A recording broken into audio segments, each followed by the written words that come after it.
Резултатите од локалните избори се следат низ целата држава.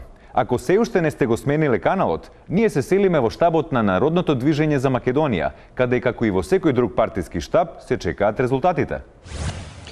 Така, студио се наоѓаме директно пред главниот штаб на Народното движење на Македонија на Јанко Бачев, каде што во моментов атмосферата зоврива. Радмила? Да. Кога конечно ќе зоври атмосферата? Атмосферата ќе зоврие кога ќе се пребројат гласовите од последните 3 гласачки избирачки места, од кои едното е Босилово, Дебар и Гевгелија. И тогаш ќе можеме да го отвориме шампањот. Ама не, немаме шампањ, имаме пиво. Сепак мала партија сме.